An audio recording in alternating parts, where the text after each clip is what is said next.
விக்கிரவாண்டியில தான் அவர் கட்சியை தொடங்கியிருக்காரு. So தாவேக்காவோட impact வந்து விக்கிரவாண்டி தொகுதியில எப்படி இருக்குன்னு நீங்க நினைக்கிறீங்க? ஸோ கண்டிப்பாக தாவேக்காக்கு வந்து பெரிய ஓட் பேங்க் இருக்குது அப்படின்னு சொல்கிறாங்க. ஏன் இப்போ என்ன ஒரு பெரிய பிரச்சனை அப்படின்னா, தேமுதிக கூட்டணிக்கு வந்தாலும் கண்டிப்பாக திருக்கோவில் வந்து உங்களுக்கு ஃபேவரட்டான தொகுதி. ஸோ வந்து நீங்கள் விழுப்புரத்தில் ஒரு தொகுதி கண்டிப்பாக கேட்பாங்க. ஸோ இந்திய அலையன்ஸ்லேருந்து ஏடிஎம்கேவே டேரெக்டாக கண்டெஸ்ட் பண்ணுவாங்களா, இல்லை அவங்க அலையன்ஸ் பார்ட்னர்ஸ் யாரும் கொடுக்குறாங்க? ஸோ என்டிஏ அலையன்ஸில் வந்து பார்த்தீங்கன்னா 2 ஆப்ஷன்ஸ் தான். ஒன்று ஏடிஎம்கே கண்டெஸ்ட் பண்ணணும், இல்லை அலையன்ஸ்க்கு யாராவது கொடுக்கணும். ஸோ ஒரு அலையன்ஸை கொடுத்து ஓகே நீங்கள் வந்து இந்த டைம் வந்து எம்எல்ஏ ஆகுங்க அப்படின்னு நினச்சாங்கன்னா கண்டிப்பாக தேமுதிக கொடுக்கும். தேமுதிக வந்து லாஸ்ட் கடந்த 2 வருஷமா தெரியும். ஸோ மேக்ஸிமம் அவர் அங்கே நிற்கல அப்படின்னா கண்டிப்பாக அவர் ஏதாவது ஒரு தொழில் நின்றுவார். விக்கிரவாண்டி தான் கண்டிப்பாக நிற்பார். அதில் எந்த ஒரு மாற்றமும் இல்லை.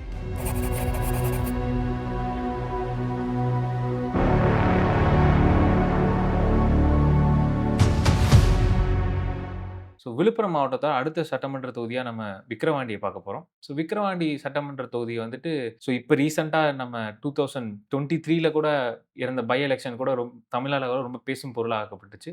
அப்போ 2023ல அன்னியூர் சிவா டிஎம்கேலேருந்து இருந்தார். ஸோ ஆளுங்கட்சி ஆபீஸாக ஜெயிச்சாங்க.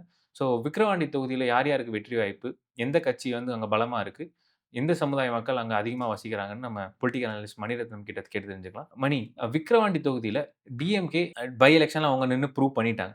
ஸோ இந்த முறை திரும்ப அதே வர சட்டமன்ற தேர்தலையும் அதோட வெற்றி தாக்கத்தை வந்து அவங்க பிரதிபலிப்பாங்களா? அப்படி கேட்டால் நம்ம வந்து அதுக்கான ஆன்சர் இப்படி சொல்ல முடியாது. ஏன் அப்படின்னா, ஸோ ஆளுங்கட்சி தான் பை எலெக்ஷனில் மேக்ஸிமம் ஜெயிக்கும். அது இப்போன்னு இல்லை, அது எல்லாருக்குமே தெரிஞ்ச ஒன்று தான். ஸோ திருமங்கலம் ஃபார்முலா அப்போலேருந்தே ஒர்க் ஆகும். அதே மாதிரி வந்து ஆளுங்கட்சி இருக்கிறது தான் மேக்ஸிமம் ஒரு 6, 7 இடம்னா அட்லீஸ்ட் 5 இடத்துக்கு மேலே ஆளுங்கட்சி தான் வின் பண்ணுவாங்க. ஸோ ஈரோடா இருக்கட்டும், இப்போ வந்து விக்கிரவாண்டியா இருக்கட்டும், இது எல்லாமே வந்து ஆளுங்கட்சி தான் எப்பயும் ஃபேவராக இருக்கும். பட் இப்போ என்ன அப்படின்னா, இப்போ விக்கிரவாண்டி தொகுதி வந்து ஸ்டார் தொகுதியாக வந்து ஒரு கொஞ்ச நாள் முன்னாடி பேசு போலா போச்சு. திரு விஜய் அவர்கள் கண்டெஸ்ட் பண்ணுறாரு, அங்கே தான் மாநாடு போட்டார் அப்படி இப்படின்றதுனால கொஞ்சம் ஸ்டார் தொகுதியாக இருக்குது. இப்போ வந்து டிஎம்கேல மீண்டும் திரு அன்னியூர் சிவா அவர்களுக்கு சீட்டு கிடைக்குமான்றதே ஒரு ஆச்சரியக்குறி அப்படின்னு சொல்கிறாங்க. ஏன் அப்படின்னு பார்த்தீங்கன்னா, அன்னியூர் சிவா வந்து இந்த டைம் கண்டெஸ்ட் பண்ணுவாரா இல்லையா அப்படின்னு தெரியலன்றாங்க. ஏன்னா வந்து மீண்டும் வந்து கௌதம் சிகாமணி மாவட்ட செயலாளர். ஸோ அவருமே வந்து இந்த இடத்துல போட்டி போடுறதுக்கான அதிக வாய்ப்பு இருக்குது அப்படின்னு சொல்கிறாங்க. அதனால் வந்து மீண்டும் சிவாவுக்கே கொடுப்பாங்களா, இல்லை அதுக்கு வெற்றி வந்து கிடைக்க மாட்டேது கொஞ்சம் இப்போ வந்து கஷ்டம் தான் அதுக்கு ஆன்சர். இதில் கேப்டன் அவர்கள் வந்து மதுரையில் கட்சி ஆரம்பிச்சது இப்போ வரைக்குமே பேசும் பொருளாக இருக்குது. ஸோ தாவேகா தலைவர் விஜயுமே சாலை விக்கிரவாண்டியிலேருந்து தான் அவர் கட்சியை தொடங்கியிருக்காரு. ஸோ அவர் அந்த மாதிரி ஒரு விக்கிரவாண்டியில தான் அவர் கட்சியை தொடங்கியிருக்காரு. ஸோ தாவேகாவோட இம்பாக்ட் வந்து விக்கிரவாண்டி தொகுதியில் எப்படி இருக்குன்னு நீங்கள் நினைக்கிறீங்க? ஸோ கண்டிப்பாக தாவேக்காக்கு வந்து பெரிய ஓட் பேங்க் இருக்குது அப்படின்னு சொல்கிறாங்க. ஏன் அப்படின்னா ஓட் பேங்க் வந்து அந்த தொகுதியில் இருக்குமான்னு கேட்டால் கிடையாது. ஆனால் வந்து ஒரு கணிசமான ஓட் வங்கி கண்டிப்பாக இருக்குது. ஆனால் அவர் வந்து சூஸ் பண்ணது வந்து ஒரு மாநாடுக்கு தான் சூஸ் பண்ணார். பட் ஆனால் அவர் கண்டெஸ்ட் பண்ணுற தொகுதி வந்து அது கேட்டால் அவருக்கான வாய்ப்புகள் ரொம்ப ரொம்ப கம்மி. ஏன்னா அந்த தொகுதி பொறுத்தவரைக்கும் பார்த்தீங்கன்னா வந்து அதிகமான வில்லேஜஸ் தான் அதிகம். ஸோ அர்பன்ஸ் விட வில்லேஜஸ் அதிகம். அந்த இடத்துல வந்து நீங்கள் உங்களோட ஃபேஸ் வேல்யூ அவ்வளோ ரீச் ஆகாது. பர்டிகுலர் விக்கிரவாண்டி தொகுதியில். ஸோ அவருக்கு வந்து விக்கிரவாண்டியில் இம்பாக்ட் தான் கிடையாது. அது சும்மா மீடியா செட் பண்ண நரேட்டிவ் மட்டும் தான் விக்கிரவாண்டி நிற்க போகிறான்னு சொல்லிட்டு. பட் அதுக்கு வந்து எந்த ஒரு வாய்ப்புமே கிடையாது. நின்னாலுமே கண்டிப்பாக அவருக்கு வந்து அங்கே வெற்றி பெறவான்னு கேட்டால் அதுக்கான வாய்ப்பு ரொம்ப ரொம்ப கம்மி தான். ஏன்னா கடுமையாக உழைக்கணும். அங்கே ஆல்ரெடி இருக்க வந்து வன்னியர் மக்களும் சரி, ஆயுதிராவிட மக்களும் சரி, அவங்களோட லீடர்ஸ் மட்டுமே பயங்கர ஸ்ட்ராங்காக இருப்பாங்க. ஆல்ரெடி வந்து அவங்க எம்எல்ஏஸ் வந்து ரெகுலராக போய் அவங்களை வந்து விசிட் பண்ணிட்டே இருப்பாங்க. ஸோ அவங்க அந்த மாதிரி மக்கள்லாம் மீட் பண்ணுவாங்க தவிர திடீர்னு வந்து இங்கே வர திரு விஜய் அவர்கள் வந்து அந்த ஓட் பேங்க் அவ்வளோ ஓட் பேங்க் மாறுமானு கேட்டால் கிடையாது. மேக்ஸிமம் 20,000 to 30,000 ஓட் பேங்க் கூட ஓட் கூட வாங்கலாம். பட் வந்து அதை தாண்டி 70,000 80,000 வாங்கி வின் பண்ண வரான்னு கேட்டால் அதுக்கு அந்த தொகை வந்து கண்டிப்பாக நாட் பாசிபிள். ஏடிஎம்கே இந்திய அலையன்ஸில் யார் இங்கே நிற்கிறாங்க? ஸோ இப்போ வந்து என்டிஏ அலையன்ஸில் யாருன்னு பார்த்தீங்கன்னா, இப்போ விக்கிரவாண்டி பொறுத்த வரைக்கும் வந்து ஏடிஎம்கே இந்த டைம் கண்டெஸ்ட் பண்ணல. ஏன் அப்படின்னா, ஸோ மயிலம்ல இருக்க பிஎம்கே வந்து இந்த இடத்துல மயிலம்ல வந்து மயிலம் சிவகுமார். ஸோ அவர் தான் வந்து பிஎம்கேயோட எம்எல்ஏ. அவர் வந்து விக்கிரவாண்டிக்கு வராதுக்காக ஆல்ரெடி ஒர்க்கும் ஸ்டார்ட் பண்ணிட்டு இருக்காரு. ஏன்னா சிவி சண்முகம் வந்து மயிலம் தொகுதியில் வந்து ஆல்ரெடி தெரியும் இல்லைங்களா, அவர் வந்து விருப்பமனு கட்டி ஒர்க்கும் ஒரு ஸ்டார்ட் பண்ணிட்டு அவர் வந்து கண்டெஸ்ட் பண்ண போறாரு. அதனால வந்து மயிலம் தொகுதியில் வந்து பிஎம்கே வந்து விக்கிரவாண்டி தொகுதிக்கு வந்து கொடுக்குற மாதிரி அவங்க ஆல்ரெடி ஒர்க்கும் ஸ்டார்ட் பண்ண மாதிரி இருக்கிறதுனால என்டிஏல இருந்து பிஎம்கே சிவகுமார் அவருக்கு தான் அதிக வாய்ப்பு இருக்கு அப்படின்னு சொல்றாங்க. ஸோ விக்கிரவாண்டி தொகுதியில் எந்த சமுதாய மக்கள் அதிகமாக வசிக்கிறாங்க? ஸோ வெற்றியை நிர்ணயிக்கிற அளவுக்கு அவங்களால எந்த சமுதாய மக்கள் அதிகம்? ஸோ விக்கிரவாண்டி தொகுதியை பொறுத்தவரைக்கும் வெற்றி நிர்ணயிக்கிறதுனா அது வன்னியர் சமுதாய மக்கள் தான் அதிகமாக இருக்காங்க. ஸோ அவங்களுக்கு அடுத்தபடியாக ஆயுதிராவிட சமுதாய மக்கள். ஸோ இவங்க 2 பேர் தான் இந்த டிஸ்ட்ரிக்ட் ஃபுல்லாமே அதிகமாக இருப்பாங்க. இவங்க தான் டிசைடிங் ஃபேக்டர். ஸோ இதுக்கு அடுத்தபடியாக பார்த்தீங்கன்னா வந்து உடையார் சமுதாய மக்கள் இருக்காங்க. செட்டியார் முதலியார் கணிசமாக இருக்காங்க. இஸ்லாமியர் எல்லாமே இருக்காங்க. இருந்தாலும் இவங்க 2 பேரும் அதிகமான அளவில் இருக்கிறதுனால எப்பவுமே இவங்க 2 பேரில் இருக்கிற யாராவது ஒரு ஆள் அந்த சமுதாய மக்கள் தான் கேண்டிடேட்டாக வரதுக்கு நிறைய வாய்ப்பு. ஸோ இப்போ ஃபைனலாக இப்போ பிஎம்கே இங்கே நிற்க போகிறாங்கன்ட்டு சொல்கிறீங்க. ஸோ இது வந்து டிஎம்கேக்கு ஃபேவரபுளாக அமைஞ்சு அவங்க வின்னிங் பொசிஷன் போவாங்களா இந்த தொகுதியில்? இல்லை வந்துட்டு ஒரு டஃப் பேட்டில் கிரவுண்டாக தான் இருக்குமா? ஸோ இந்த டைம் கண்டிப்பாக பிஎம்கே நிற்கிறாங்க அப்படின்னு பார்த்தீங்கன்னா அதுக்கான வாய்ப்பு இருக்குது, அவங்க தான் நிற்கிறதுக்கு சான்ஸ் இருக்குது. பட் மீண்டும் அன்னில் சிவா கிடைக்குமான்றது தான் ஒரு கேள்வி. ஏன்னா அன்னில் சிவா வந்து அவர் முயற்சி பண்ணிட்டு இருக்காரு. ஆனாலும் வந்து டிஎம்கே வந்து ஒரு கான்ஃப்ளிக்ட் போயிட்டு இருக்கு. ஏன் அப்படின்னா திரு கௌதம் சிகாமணி அவர் இருக்காருங்களா, அவர் வந்து மாவட்ட செயலாளர் இருக்கார். அவர் வந்து விக்கிரவாண்டிக்கும் திருக்கோவிலூருக்கும் இருக்கார். ஸோ திருக்கோவிலூர் பொறுத்த வரைக்கும் பார்த்தீங்கன்னா பொன்முடி அவர்கள் தான், முன்னாள் அமைச்சர் பொன்முடி அவர்கள் தான் வந்து எம்எல்ஏவாக இருக்காரு. பட் அவருக்கே மீண்டும் சீட்டு கிடைக்குமான்றது தெரியல. அவருக்கு வாய்ப்பு இல்லைன்ற மாதிரி சொல்லியிருக்காங்க. ஒன்று அவருக்கு இல்லை அவர் மகனுக்கு. ஸோ அவர் மகன் ஆப்வியஸ்லி மாவட்ட செயலாளர் இருக்கிறதுனால அவருக்கு அதிக வாய்ப்பு இருக்குன்றாங்க.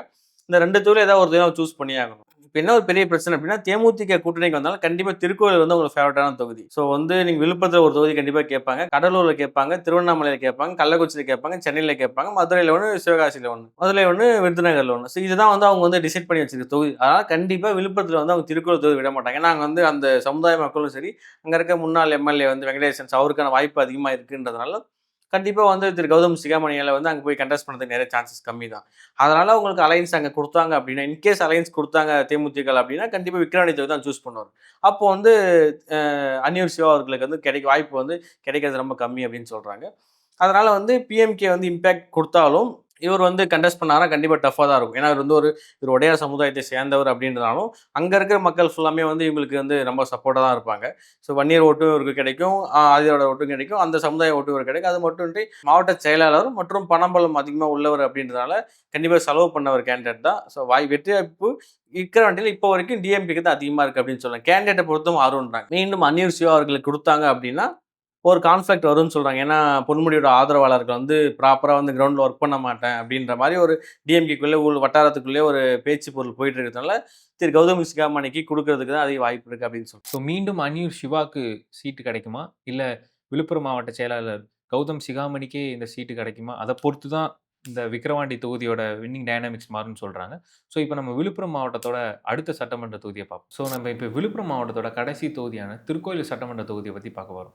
இந்த தொகுதி முன்னாள் அமைச்சர் பொன்முடியோட தொகுதினால இந்த எலெக்ஷனில் பேசப்படும் தொகுதின்னு சொல்கிறாங்க. ஸோ மணி இந்த முறை பொன்முடி அவரே மீண்டும் நிற்பாரா, இல்லை டிஎம்கேலேருந்து வேறு யாரும் இந்த தொகுதியிலேருந்து நிற்பாங்களா? ஸோ இந்த டைம் வந்து முன்னாள் அமைச்சர் பொன்முடி அவர்களுக்கு வந்து வாய்ப்பு குறைவு அப்படின்னு சொல்கிறாங்க. ஏன்னா வந்து நிறைய கான்ஃப்ளிக்ட், நிறைய ரீசன் சொல்கிறாங்க. ஸோ நம்மளே பார்த்துருப்போம். ஸோ டிஎம்கேலேருந்து நிறைய முக்கியமான ஒரு 4-5 அமைச்சர்கள் மாட்டின அமைச்சரில் அவரும் நிறைய பேசி மாட்டினால இந்த டைம் 90% ஒரு சான்சஸ் கம்மி தான். ஸோ அவரோட மகன் கௌதம் சிகாமணி இப்போ விழுப்புரம் தெற்கு மாவட்ட செயலாளராக இருக்காரு. அவருக்கு வந்து 2 தொகுதி இருக்குது. ஸோ விக்கிரவாண்டியும் திருக்கோவில் தொகுதி இருக்குது. 2ல் ஏதாவது ஒன்று அவருக்கு தான் கன்ஃபார்மாக சீட் அப்படின்றதுனால டீம்னா போட்டு ஆல்ரெடி ஒர்க்கை ஸ்டார்ட் பண்ணிட்டாங்கன்னு சொல்கிறாரு. பட் முன்னாள் அமைச்சர் பொன்முடிக்கு வாய்ப்பு கம்மி, அவரோட மகன் இவருக்கு தான் வாய்ப்பு அதிகம் அப்படின்னு சொல்கிறாங்க. ஸோ இந்திய அலைன்ஸ்லேருந்து ஏடிஎம்கேவே டேரெக்டாக கண்டெஸ்ட் பண்ணுவாங்களா, இல்லை அவங்க அலைன்ஸ் பார்ட்னர்ஸ்க்கு யாரும் கொடுத்துருவாங்க? ஸோ என்டிஏ அலைன்ஸ்லேருந்து பார்த்தீங்கன்னா 2 ஆப்ஷன்ஸ் தான். ஒன்று ஏடிஎம்கே கண்டெஸ்ட் பண்ணணும், இல்லை அலைன்ஸ்க்கு யாராவது கொடுக்கணும். ஸோ அலைன்ஸ் பார்த்தீங்கன்னா மேக்ஸிமம் பிஜேபி தான் கொடுக்கறதுக்கு நிறைய சான்சஸ் கொடுத்தாங்கன்னா பிஜேபி தான், அதில் எந்த ஒரு மாற்றமும் இல்லை. அதில் பார்த்தீங்கன்னா 2 பேர் இருக்காங்க. ஒன்று வந்து ஏஜி சம்பத், ஸோ அவருக்கு தான் அதிகமான வாய்ப்பு இருக்குன்றாங்க. அதை தாண்டி பார்த்தீங்கன்னா கலியவர்தன், ஸோ லாஸ்ட் டைம் கண்டெஸ்ட் பண்ணி தோல்வி விட்டாருங்களா, அவரு தான். ஸோ 2 பேர் யாராவது ஒரு ஆளுக்கு தான் அதிகமான வாய்ப்பு இருக்குது அப்படின்னு சொல்கிறாங்க. இன்கேஸ் வந்து அவங்க அலைன்ஸ் பக்கம் போனாங்க அப்படின்னா, இல்லை ஏடிஎம்கே டேட்டா கண்டெஸ்ட் பண்ணாங்க அப்படின்னா இந்த மாதிரி தொகுதிகளை நான் ஆல்ரெடி சொன்ன மாதிரி தான். ஸோ இப்போ கள்ளக்குறிச்சி மாவட்டத்தில் மேக்ஸிமம் வந்து பார்த்தீங்கன்னா மாவட்ட செயலர் குமரகுரு, ஸோ அவர் யார் கை காட்டுறாரோ அவருக்கு தான் ஏடிஎம்கேலேருந்து மேக்ஸிமம் சீட் இருக்கும், அதில் எந்த ஒரு மாற்றமும் இல்லை. இன்கேஸ் ஏடிஎம்கே டேட்டா கண்டெஸ்ட் பண்ணாங்க அப்படின்னா நகர செயலாளர் சுப்பிரமணியன், ஸோ அவருக்கு தான் வந்து குமரகுரோட ஆதரவு அதிகமாக இருக்கிறதுனால இன்கேஸ் டேட்டா கண்டெஸ்ட் பண்ணாங்கன்னா அவர் நேமும் அடிபடுது. அதுக்கப்புறம் பார்த்தீங்கன்னா ஒன்றிய செயலாளர் பழனி, ஸோ நிறைய பேர் முயற்சி பண்ணுறாங்க. இதை தாண்டி 2-3 பேர் முயற்சி பண்ணுறாங்க ரேஸில். பட் இதெல்லாம் தாண்டி இன்கேஸ் ஏடிஎம்கே டேட்டா கண்டெஸ்ட் பண்ணாங்க அப்படின்னா சுப்பிரமணியன் நகர செயலாளராக இருக்காரு.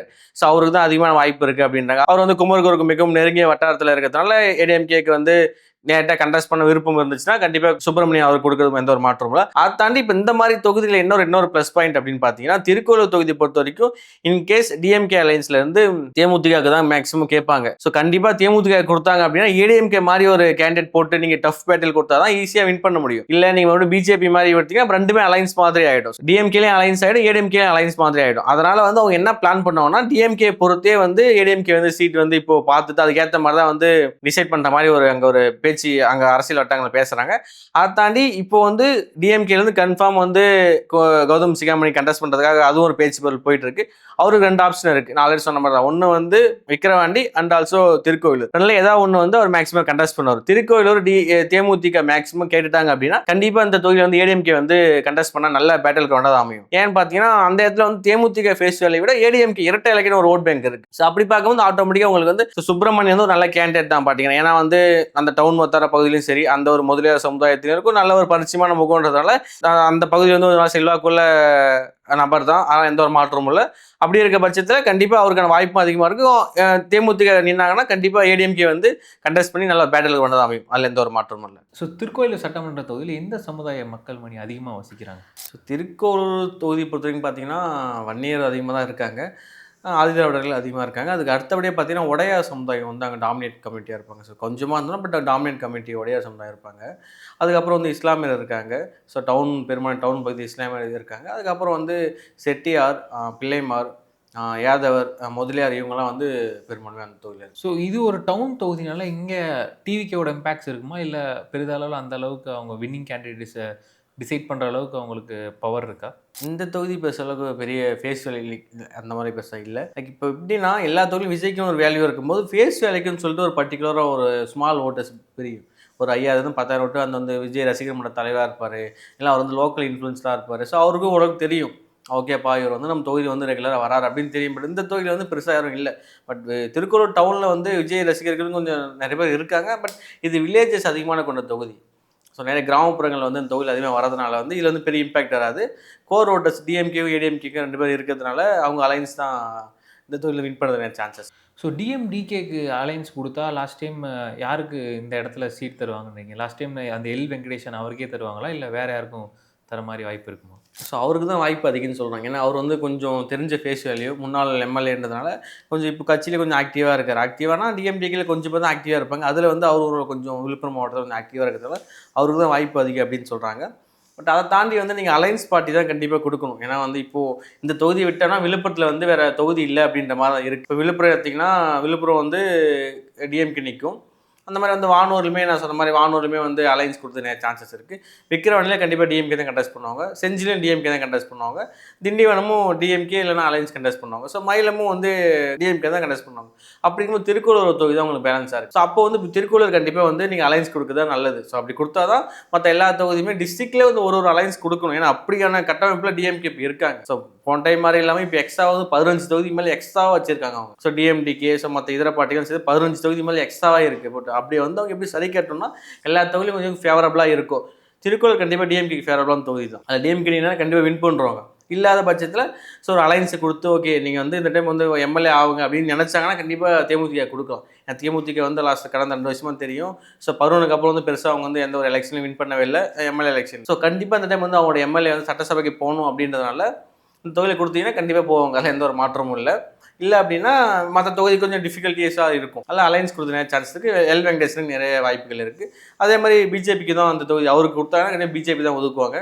அதில் எந்த ஒரு மாற்றமும் இல்லை. ஸோ இவங்க 2 பேருக்கு தான் இந்த தொகுதியை பொறுத்தவரைக்கும் நேரடியாக வந்து அலைன்ஸ்குள்ளே போட்டி நடக்கும் அப்படின்னு சொல்கிறாங்க. ஸோ விழுப்புரம் மாவட்டத்தோட தெற்கு மாவட்ட செயலர் கௌதம் சிகாமணி, ஸோ அவருக்கு வந்துட்டு இந்த தொகுதியில் சீட் கிடச்சிச்சின்னா அவருக்கு வெற்றி வாய்ப்பு எதுவும் இருக்கா? ஸோ கண்டிப்பாக அவருக்குன்னா ஈஸி டு வின் தான். அது எந்த ஒரு மாற்றம் இல்லை. அவரோட சொந்த ஊரே வந்து எடையார். ஸோ அவங்க வந்து அந்த ஊர்லாம் வராரு, அந்த தொகுதிக்குள்ளே வருது. அதனால் வந்து ஆல்ரெடி ஃபேஸ் வேல்யூ உள்ள ஒரு தொகுதி தான் அவங்களுக்கு. அது இல்லாமல் கோர் ஓட்டர்ஸ் சொன்னோம் இல்லைங்களா? ஸோ டிஎம்கேன்னு கோர் ஓட்டர்ஸ் நிறைய இருக்காங்க. ஸோ பொன்முடிக்கு என்ன தான் வந்து கட்சி தலைமையோ மற்ற வட்டாரத்தில் கொஞ்சம் சின்ன ஒரு கெட்ட பேர் இருந்தாலும் தொகுதிக்குள்ளே பெருசாக பிரச்சனை இல்லை. ஏன்னா தொகுதிக்குள்ளே இருக்கிற சேர்மன்ஸாக இருக்கட்டும், ஒன்றிய செயலாளராக இருக்கட்டும், எல்லாமே ஸோ அவரோட ஆதரவாளர் தான் அதிக பெரும்பான்மையாக இருப்பாங்க. அதனால் வந்து அவருக்கு அந்த ஓட்டுனா பெருசாக மைனஸ் ஆகாது. கண்டிப்பாக அவங்களுக்குன்னு கண்டிப்பாக சாலிட்டான ஒரு 70 to 80,000 ஓட் பேங்க் கண்டிப்பாக இருக்குது. அதில் எந்த ஒரு மாற்றமும் இல்லை. பட் இருந்தாலும் அவருக்கு வந்து அலைன்ஸ் கொடுத்துட்டாங்க அப்படின்னா இவர் வந்து விக்கிரவாண்டி இப்போ நான் சொன்ன அன்னியூ சிவாக்கு விக்கிரவாண்டிக்கு வந்து சான்ஸ் கம்மியாக இருக்க பட்சத்தில் இவருக்கு வந்து விக்கிரவாண்டிக்கு நிறைய சான்ஸ். இவர் போனார்னா அங்கே இருக்கிற பொன்முடி ஆதரவாளர்கள் வந்து கண்டிப்பாக இவருக்காகவே வந்து ஒர்க் பண்ணுறது ரெடியாக இருக்காங்க. ஏன்னா அவருக்கு வந்து அன்னியூர் சிவாக்கு ஒர்க் பண்ணுறது கொஞ்சம் நிறைய பிரச்சனைகள் இருக்குது அப்படின்னு சொல்கிறாங்க. அதனால் இவர் போனார்னா கண்டிப்பாக 2 தொகுதியுமே ஈஸியாக வின் பண்ணலாம் அப்படின்றனால இவங்க அந்த மாதிரி தான் டிஎம்கே பிளான் பண்ணியிருக்காங்க. ஸோ மேக்ஸிமம் அவர் அங்கே நிற்கல அப்படின்னா கண்டிப்பாக அவர் ஏதாவது ஒரு தொழில் நின்றுவார். விக்கிரவாண்டி தான் கண்டிப்பாக நிற்பார். அதில் எந்த ஒரு மாற்றமும் இல்லை. ஸோ திருக்கோயில் சட்டமன்ற தொகுதி வரை இப்போதைக்கு களம் வந்து டிஎம்கேக்கு ஃபேவரபுளாக தான் இருக்குன்னு சொல்கிறாங்க.